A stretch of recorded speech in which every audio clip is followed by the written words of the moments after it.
আমেরিকার সেনাবাহিনীটাকে পুরো সাজানো হয়েছে দ্বিতীয় বিশ্বযুদ্ধের পরে কোন স্টাইলে সাজানো হয়েছে এটা দেখা দরকার। কারণ একটা সেনাবাহিনীর ডক্ট্রিন বলেন, একটা সেনাবাহিনীর পুরো সিস্টেম তৈরি বলেন, এটা একদিনে হয় না, এবং সেই সিস্টেমকে একদিনে পরিবর্তনও করতে পারে না। তার যুদ্ধ পরিচালনার ডক্ট্রিন, সেই ডক্ট্রিনের উপরে নির্ভর করে তার পুরো মিলিটারি ইন্ডাস্ট্রি সেটাকে সেভাবে সে সাজায়। সে যেভাবে ফিল্ডে যুদ্ধ করবে তার সামরিক প্রতিরক্ষা শিল্পটাকেও সে সেভাবে সাজায় যে আমার এই জিনিস বেশি দরকার, আমি এইভাবে যুদ্ধটা করব।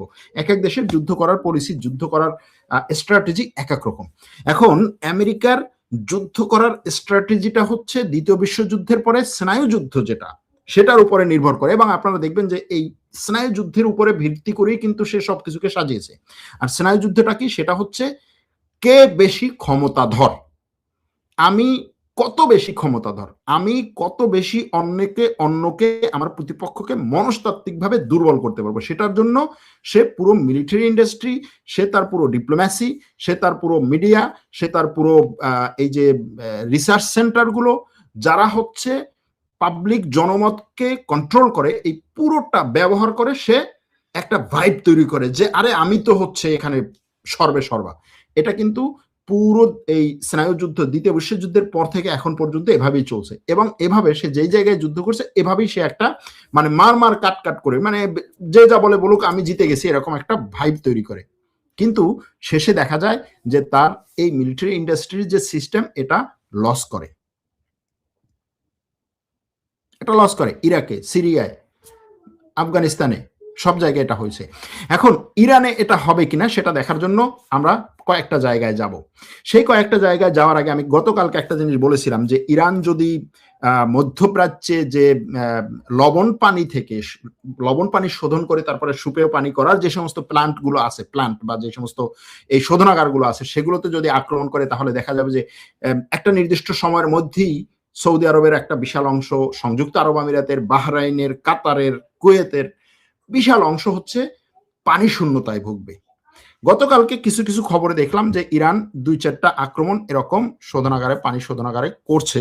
এখন এটা কন্টিনিউ করবে কিনা, কত বড় করবে, এটা দেখার বিষয়। এই যে যুক্তরাষ্ট্র যুদ্ধ করার যে পরিকল্পনা এবং তার ইরানকে আক্রমণ করার যে চিন্তা ভাবনা, এই চিন্তা ভাবনা সে যেমন পরিকল্পনাগুলো সাজিয়েছে, ইরানও কিন্তু তার পরিকল্পনাগুলো তার সক্ষমতা অনুযায়ী সে সাজিয়েছে যে আমার এই 5টা জিনিস আছে, এই 10টা জিনিস আছে, এটা দিয়ে আমি ওকে কিভাবে আক্রমণ করবো। এবং আপনারা জানেন যে 12 দিনের যুদ্ধে ইরান কিন্তু যেইভাবে আক্রমণ করেছে, তখন ইরান আক্রমণের চেয়েও বেশি করেছে। আমেরিকা ইসরায়েল এরকম একটা যুদ্ধ হলে কোন কোন জায়গা থেকে, কোন দিক থেকে তাকে কিভাবে আক্রমণ করতে পারে এবং সেই আক্রমণ প্রতিহত করার জন্য তার কি কি করা লাগবে। এজন্য দেখবেন যে এবারের যুদ্ধের শুরুতেই ইরান যে কাজটি করেছে সেটা আমেরিকার চোখগুলোতে আক্রমণ করেছে। অর্থাৎ এই অঞ্চলে আমেরিকার যেই সমস্ত রাডার ছিল সেই রাডারগুলোতে আক্রমণ করেছে একেবারে যুদ্ধের শুরুতেই। কেন? কারণ সে ওই সময় থেকে এটা প্রস্তুতি নিয়েছে যে আমেরিকা যদি আঘাত করে, আগে আঘাত আসবে ওখান থেকে, এবং আমেরিকা যদি আমার উপরে যদি সে খবরগিরি করে, তাহলে সে করবে তার এই অঞ্চলে এই যে রাডারগুলো আছে সেগুলো দিয়ে। সে এই জন্য এই রাডারগুলোতে আক্রমণ করেছে। এ গেল এক। অর্থাৎ এটা ইরানের পরিকল্পিত একটা বিষয়। আরেকটা ইরানের জনগণ, ইরানের সরকার এমন ভাবেই তৈরি হওয়া যে আমেরিকা ইসরায়েল একদিন ইরানে আক্রমণ করবে, সুতরাং আমার সেটার জন্য প্রস্তুত থাকতে হবে। কিন্তু মধ্যপ্রাচ্যের যে দেশগুলো, সেই দেশগুলোর জনগণ, সেই দেশগুলোর সরকার একদিন আমাদের উপরে ইরান থেকে আক্রমণ আসবে সেটার জন্য আমাদের প্রস্তুত হতে হবে, এভাবে সে তার জনগণকে প্রস্তুত করে নাই। 12 দিনের যুদ্ধের পরে ইরান 8 মাস সময় পেয়েছে নিজেকে এইভাবে প্রস্তুত করতে। এখন ওই যেটা বললাম যে আমেরিকা ধর্মার কাট করে তার যে একটা বিশাল একটা ভাইব তৈরি করে, সেই ভাইব সে তৈরি করেছে। আমেরিকার কাছে বিধ্বংসী অস্ত্র আছে, সে বিধ্বংসী অস্ত্র দিয়ে আঘাত করছে, কিন্তু পাল্টা আঘাত ঠেকানোর জন্য আমেরিকা কি করছে সেটা দেখবেন একটু পরে। এখন এই যে 8 মাস ধরে সে প্রস্তুতি নিয়েছে তার প্রক্সি গ্রুপগুলোকে, যেগুলো তার কাছ থেকে হাতছাড়া হয়ে গেছে বা যেগুলোর সাথে তার সরাসরি যোগাযোগ বিচ্ছিন্ন, সেগুলোকেও সে ইঙ্গিত দিয়ে রেখেছে, এবং সেই প্রক্সি সংগঠনগুলো এখন দেখা গেছে আস্তে আস্তে কিন্তু অ্যাক্টিভ হচ্ছে। এখন এই প্রক্সি সংগঠনগুলো অ্যাক্টিভ হওয়ার সাথে সাথে এখানে আরেকটা জিনিস মনে রাখা দরকার, সেটা ইরান সরাসরি যদি এদের কাছে অস্ত্র নাও দিতে পারে, আরো বিভিন্ন জায়গা থেকে তারা অস্ত্র পায়। যখন একটা অঞ্চল পুরোপুরি যুদ্ধে জড়িয়ে যায়, তখন এই যুদ্ধ থেকে অর্থনৈতিক ফায়দা নেয়ার জন্য অনেক গোষ্ঠী রেডি থাকে। যাদের কাজই হচ্ছে ভাই আমি ব্ল্যাক মার্কেটে অস্ত্র বিক্রি করব, কে কোন জায়গা থেকে নিচ্ছে এটা আমার দেখার বিষয় না। এটা আপনারা ইউক্রেনেও দেখেছেন যে ইউক্রেনের ব্ল্যাক মার্কেটে এই রাশিয়ার অস্ত্র বিক্রি হচ্ছে, এরকম হয়েছে। অর্থাৎ আপনার প্রতিপক্ষ কিন্তু তার অস্ত্র আপনার প্রতিপক্ষের কাছে যাচ্ছে, এরকম একটা, আপনার অস্ত্র আপনার প্রতিপক্ষের কাছে যাচ্ছে। সুতরাং এরকম ঘটনা ঘটার সম্ভাবনা আছে। এখন এই যে ইরান যে এই অঞ্চলে, এই মধ্যপ্রাচ্য অঞ্চলে যে যুদ্ধটা চালাচ্ছে, এই যুদ্ধটা এখন ইরান কি করলো?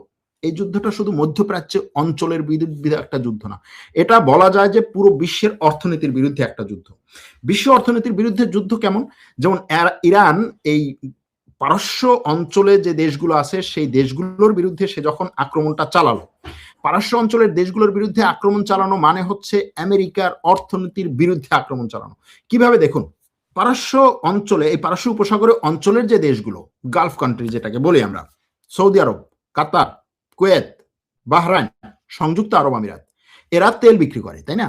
বেশিরভাগ দেশ কি করে? পেট্রো ডলার যেটাকে বলি, যে সে তেল বিক্রি করে টাকাটা নিবে হচ্ছে ডলারে। এখন তার এই যে তেল বিক্রি করার ব্যাপক পরিমাণে টাকা ডলারে সে নিচ্ছে, এই টাকা তো সে নিজের দেশে ব্যবহার করছে না, তাই না? কোনো দেশে তো ডলার ব্যবহার হয় না, ব্যবহার হয় কি? তার নিজস্ব মুদ্রা। এখন এই ডলার, তার এত পরিমাণ ডলার, সে এই ডলারকে তো কোনো না কোনো জায়গায় হচ্ছে ইনভেস্ট করবে। কোন জায়গায় সে ইনভেস্ট করছে এটাকে তো আমরা ইনভেস্ট বলি, কিন্তু যদি বলি যে এই টাকাটা কোথায় দিচ্ছে, আমেরিকার অর্থনীতিকে সচল রাখার জন্য ব্যবহার করা হচ্ছে, আমেরিকার ব্যাংকে, আমেরিকার রিজার্ভে, আমেরিকার কোম্পানিগুলোতে। দেখবেন আমেরিকার এবং ইউরোপের যেই সমস্ত কোম্পানি সবচেয়ে বেশি তাড়াতাড়ি হচ্ছে ফুলে ফেপে বড় হচ্ছে, সেই সব কোম্পানির পেছনে এই আরব ধনকুবেরদের ব্যাপক পরিমাণে টাকা আছে।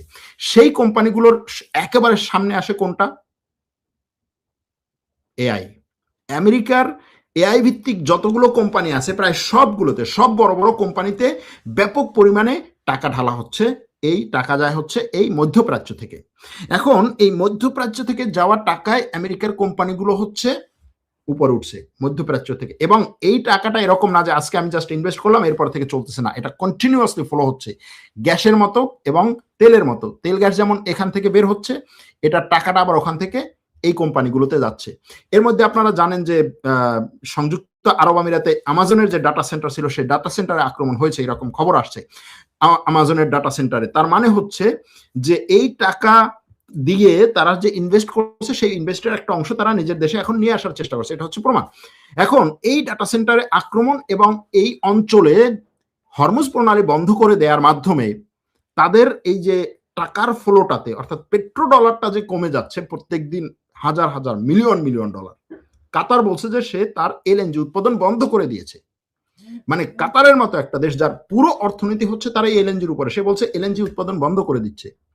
সৌদি আরব তার পুরো অর্থনীতির হচ্ছে 80% নির্ভর করে হচ্ছে তার গ্যাস তেলের উপরে, তার এই তেল সে বাইরে বিক্রি করবে, এই বাইরে বিক্রি করে সে টাকা নেবে।